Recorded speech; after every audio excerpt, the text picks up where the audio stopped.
Well, today didn't go as planned.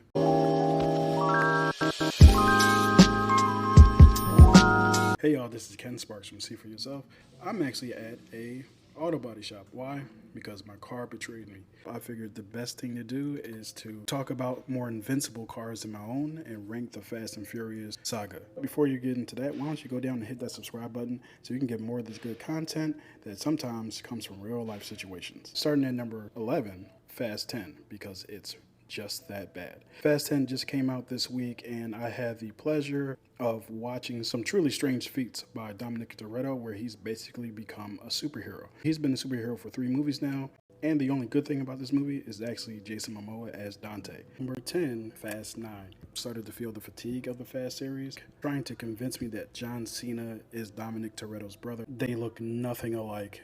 Not even close. The superhero-ness of Dom Toretto really came in when he pulled down chains that knocked down the inside of a tower with his bare hands. Don't forget, he hit a car with his car to catch someone else. Coming up next is a movie I thought would never be topped in terms of badness in the Fast saga. It's Fast and the Furious Tokyo Drift. Han dies in this movie, but not really apparently. Bow Wow's name is Twinkie. Name's Twinkie.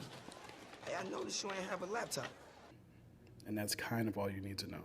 Too Fast and Furious is coming in for me at number 8. Introduction of Roman, Tej, and a continuation of Brian's story. It's a fun movie. Worst line deliveries of "cuh" that you've ever heard in your life.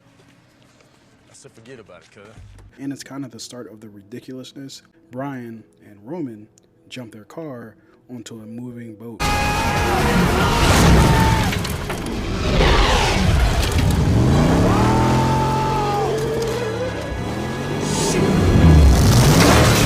Number 7 is Fate of the Furious, where The Rock breaks out of an arm cast.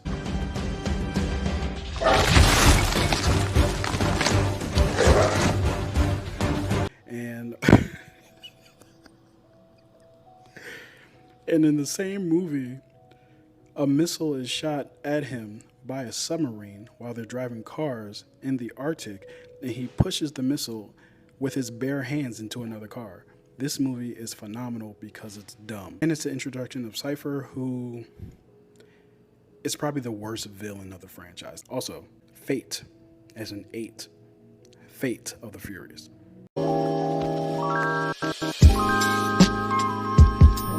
Coming in at number 6 is Fast and Furious. They just decided to drop the. Brian and Dom return to the franchise, and the franchise is all the better for it because this leads to Fast 5. Probably the most grounded of the movies since the very first one. That's not saying much because it propelled us to where we are now. I'm not sure if I am happy about where we are now, but it did give us at least 4 straight good movies. Coming in at number 5 is the original The Fast and the Furious. I didn't find out until later on in life that it's basically a Point Break remake with cars. And it probably has the best acted scene in the entire franchise. Dom finally finds out that Brian is actually a cop.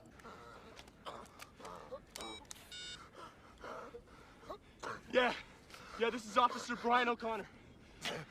I'm off-duty MAPD. I need a life flight rollout right away.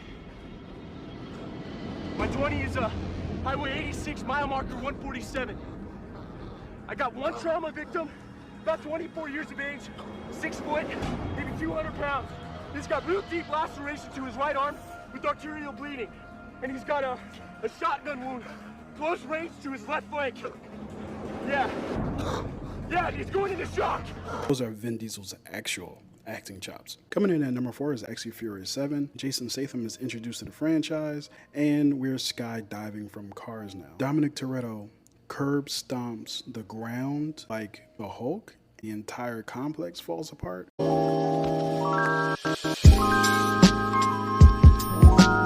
Number 3 is Hobbs and Shaw, the owner of one of the most ridiculous sequences in all of film and television history. The Rock is pulling a helicopter while standing on the back of a truck with his bare hands. There's a great villain in Idris Elba, who plays pretty much a cyborg superhuman. The way he uses that motorcycle is awesome. The fight scenes are awesome. Number 2 might actually be a shocker. It's Fast 5. Fast 5 isn't number 1. It's still pretty damn great. It's the movie that launched the new era of Fast and Furious movies. The introduction of The Rock. They drag a bank vault across Rio de Janeiro. Pretty damn fun movie and a great change for the entire franchise. It leaves us at Fast and Furious 6.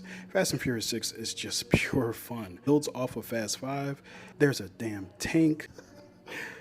There's the tank that Dominic jumps off of his car from one side of the bridge, and that same tank launches Letty from the other side of the bridge, and he catches her in midair, and they fall onto the car across the bridge, and they both survive. Great villain, classic end fight sequence where they are on the airplane tarmac for a very long time. There's actually a meme from that time I remember where they were actually saying that they had to be on that track for about a good 20 miles. We had Gal Gadot, we had Han still, or again, because he was dead, but then he wasn't, and then they really had to explain what happened there, but they didn't explain what happened there, and then he died at the end of it, I think, and then Jason Statham came. Anyway, all right, y'all, so that's my ranking of the 11 Fast and Furious movies.